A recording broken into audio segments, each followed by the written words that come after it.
Assalamualaikum warahmatullahi wabarakatuh. Terima kasih atas kesempatan dan waktu yang luar biasa ini. Saya ingin menjelaskan sedikit tentang bagaimana kegiatan kita di sini. Yang pertama adalah bahwa sebagai Densus 88 yang memang fungsi penanganan anti teror di Indonesia ini, kami melakukan pendekatan-pendekatan yang komprehensif, baik penegakan hukum maupun penegakan soft approach dengan melakukan pendekatan-pendekatan yang lebih lembut terhadap kawan-kawan kita atau saudara-saudara kita yang kami tangkap. Kenapa ini kita lakukan dengan pendekatan yang penegakan hukum maupun pendekatan lunak? Karena ketika kita bicara tentang penegakan hukum, kita melakukan pendekatan yang tidak melihat ke belakang.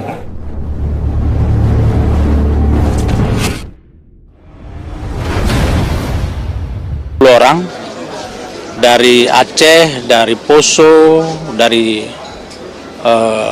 Jakarta, Jawa Timur, Jawa Tengah, dan saya berharap akan lebih banyak lagi nanti yang akan kita bawa ke sini ataupun ke tempat-tempat kiai-kiai lain yang punya ilmu yang begitu luas, supaya mereka tidak hanya melihat satu pandang, tapi bisa mereka melihat bagaimana ilmu agama yang begitu luas sekali.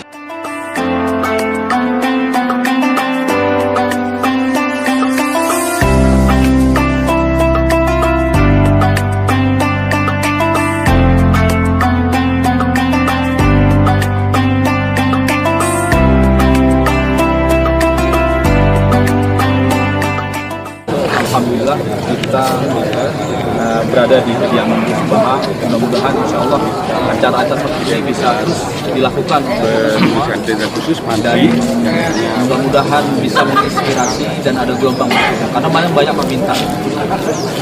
Beliau menjadi sosok, setelah menjadi sosok yang menginspirasi bagi kami, dia memberikan nilai lebih terkait banyaknya dai-dai.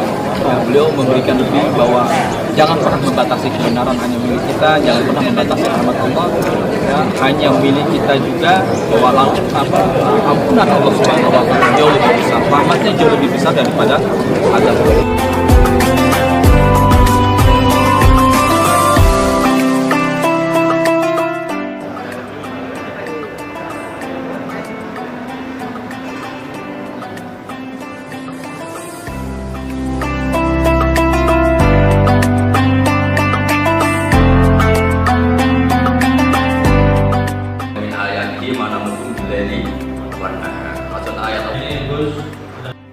Kalau kita ngitung tingkat kegagalan kita itu gagal terus, ya kan?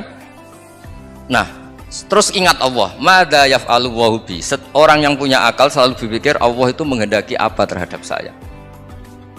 Lalu sama-sama orang itu, ngelihat orang yang serius, itu kata Anda itu pemikir berat, serius, senang punya tokoh yang merengut karena kamu anggap serius. Tapi sebagian orang nganggap orang yang serius itu wong merengut, wong masam, wong muka kok ditekuk. Jadi sama itu hati, ya muqallibal qulub tsabbit qalbi ala dinik, karena kita nggak tahu cara berpikir kita tentang orang lain, tentang sekeliling kita. Misalnya kita orang baik yang jenis ngurmat fakir miskin, ada orang bangun masjid mewah itu janggal. Apa artinya masjid mewah kalau banyak orang kelaparan? Tapi kalau yang jenis pendidikan, apa artinya masjid mewah kalau tidak bisa ngaji? Nanti yang jenis infrastruktur, apa artinya ini kalau semuanya punya sudut pandang yang berbeda-beda. Dan Islam mengapresiasi semua kebaikan. Tapi katakan semua kebaikan itu adalah kehendak Allah Subhanahu wa Ta'ala. Karena apapun baik Anda itu pakai fasilitas yang diberikan oleh Allah Subhanahu wa Ta'ala. Sehingga ini yang disebut kulillah sumadarhum fi khawdihim yal'abun. Ya, kembali tadi ke tema-tema bahwa keseharian Anda ini sudah Islami. Saat Anda tidak bisa melakukan apa saja. Saya sering ada jenazah, biasanya kalau tetangga meninggal saya sering disuruh ngelepas. Saya bilang orang ini baik karena sering ngelamun di rumah, sering nganggur di rumah. Ditanya sama anaknya, kenapa Gus nganggur baik? Ya kalau dia nganggur artinya juga nggak berbuat sesuatu yang maksiat kan? Ya kan, orang nganggur di rumahnya ya tidak bunuh orang, tidak maling, tidak korupsi, ya namanya nganggur di rumah. Lah cuma istri cara pandang nganggur gak menghasilkan uang gitu, tapi juga gak menghasilkan kriminal kan. Jadi sebenarnya Islam itu cara, makanya kalau sampai ngaji usul fikih itu ada kitab usul fikih namanya Lubul Usul, itu terkenal sekali di pesantren itu kalau ngapresiasi keseharian itu luar biasa. Izma min mubahin illa wa yatahaqqaqu bihi tarku haramimma, karena keseharian yang mubah saat Anda lakukan itu ada kehebatan yang luar biasa, yaitu meninggalkan haram. Makanya dulu banyak orang-orang alim ketemu temannya itu guyon sampai semalaman. Itu biasanya yang semangat Islam itu, kiai kok tidak tahajud, kiai kok tidak witir. Orang yang sedang mapan uangnya banyak, malam itu tidak kelayaban itu sudah luar biasa. Melawan nafsu supaya tidak maksiat itu sudah luar biasa. Supaya lupa guyon sama temannya semalaman sampai subuh. Gojlok-gojlokan ngenang zaman miskin, zaman kuliah nggak jelas, zaman apa. Melihatnya jangan tarkut tahajud seperti ini, meninggalkan tahajud, tapi meninggalnya ini talkul muharramat. Jadi kayak apa hebatnya? Sehingga Imam Ghazali punya riwayat yang agak unik. Hatta takuna ibadatu akhiri hadil ummah iku an-naum. Sehingga suatu saat ibadah terbaik umat ini itu tidur. Itu kan riwayat kontroversi. Ketika Imam Ghazali ditanya, kenapa iya? Kenapa kamu mulai keluar dari rumah itu sudah banyak maksiat, melihat perempuan yang enggak mahram, melihat fenomena. Tapi kalau kamu tidur tuh enggak melihat apa-apa. Tapi juga kamu jangan nganggap tidur itu ibadah betul. Saatnya melakukan fardu ain malah masih tidur. Tapi itu sudut pandang yang menjadikan kita Islam itu gampang. Jadi saat Anda tidak bisa aktivitas apa-apa, misalnya ada beberapa orang yang lumpuh. Lumpuh itu memang nggak bisa Jumatan, nggak bisa ibadah, tapi dia juga nggak bisa maksiat. Tidur itu memang Anda saat itu tidak bisa tahajud, tidak bisa witir, tapi saat itu ada zina, ada maling, tidak gosipkan orang, tidak bully orang, tidak menanamkan kebencian, tidak hasud. Sehingga tidur menurut Allah Ta'ala wa min ayatihi manamukum billaili apa? Wanahar. Karena di tidur itu selain ada unsur istirahat, jaga kestamina, juga ada unsur meninggalkan beberapa keburukan. Nah saya mohon ibadah yang keseharian ini kita jaga supaya kita semua baca ayat itu fasih itu tertanam di hati. Allah itu siapa?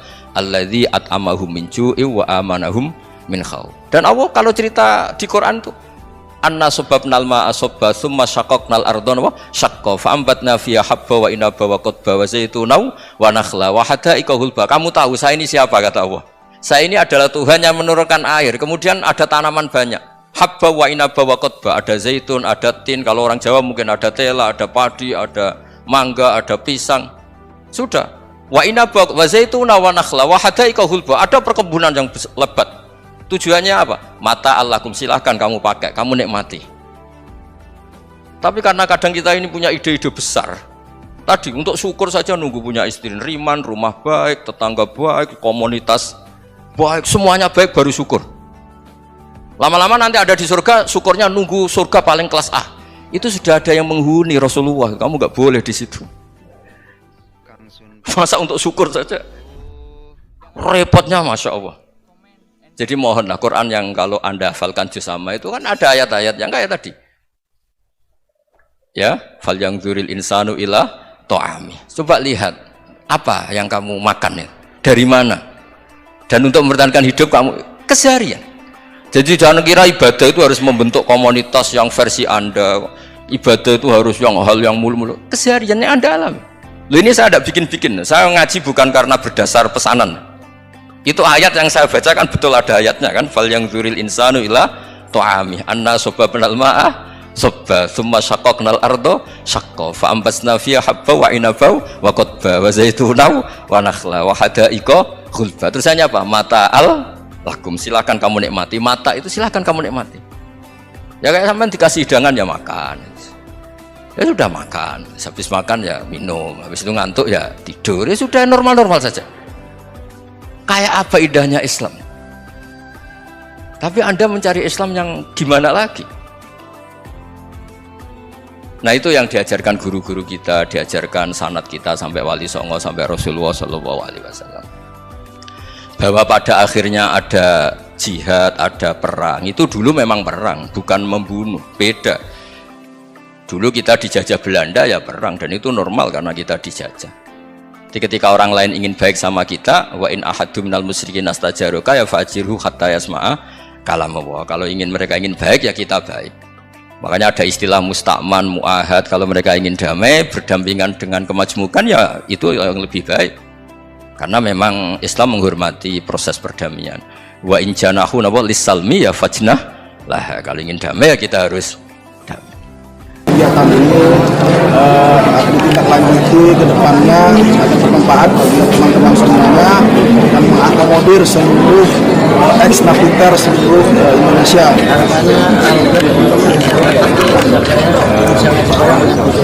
Saya berharap dengan kegiatan pada siang hari ini, yaitu berbagi bareng bersama Gus Baha, memberikan inspirasi dan pencerahan bagi ikhwan-ikhwan ex-napiter yang telah kembali ke NKRI dan bisa menatap masa depan menjadi lebih baik lagi. Beliau ada ulama tawadhu, rendah hati, dan beliau mengajarkan kita bahwasanya Islam itu begitu mudah. Sebagaimana beliau sampaikan di ceramahnya tadi, insyaallah saya kesan sekali dengan karisma beliau. Bagi saya langsung menenteramkan hati, damai. Alhamdulillah, bersyukur kepada Allah Subhanahu wa Ta'ala, di mana pada hari ini saya diberikan kesempatan dan teman-teman yang lain untuk ngaji bareng dengan Gus Baha. Akhirnya sudah menjadi impian kami bisa sowan silaturahim dan ngaji dengan Gus Baha karena ilmu-ilmu beliau sangat luar biasa. Hari ini saya dengan wasilah Ustadz Sofyan Sauri bisa bersilaturahmi mengikuti pengajian Gus Baha dengan para ex-napiter seluruh Indonesia. Kita akan mengadakan kegiatan yang lebih besar lagi dan untuk mengundang teman-teman karena memang dari saat ini banyak teman-teman yang mendaftar ke kami yang belum terakomodir. Mudah-mudahan dengan acara ini dapat membuat keberkahan dan semakin kita semua berkhidmat kepada negeri ini tercinta ini. Saya melihat bahwa Gus Baha adalah seorang sosok yang menggambarkan Islam itu begitu indah. Islam, bagaimana kita menerapkan Islam dengan mudah sehingga kali ini bisa diterima oleh kebanyakan manusia.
Kegiatan hari ini di sini, di mana kami membawa kurang lebih ada 90 orang ex mantan napi terorisme, adalah upaya kita mengembalikan mereka kembali ke masyarakat. Salah satunya adalah membawa mereka ke sini bersilaturahmi dengan para kiai yang mempunyai pandangan yang sangat luas sekali kita kenal seorang Gus Baha yang punya ilmu yang sangat luar biasa. Beliau sangat lembut. Saya berharap saudara-saudara yang saya bawa ke sini akan mendapatkan suatu tausiah, suatu pelajaran moral yang bisa mereka ambil, lalu kemudian mereka kembali ke lingkungan mereka, lalu mereka akan menjadi lebih lembut. Ini adalah salah satu upaya untuk membangun kesadaran mereka untuk hadir dan kembali ke masyarakat seperti masyarakat biasa. Dan yang lebih terpenting lagi adalah bagaimana kita memanusiakan mereka.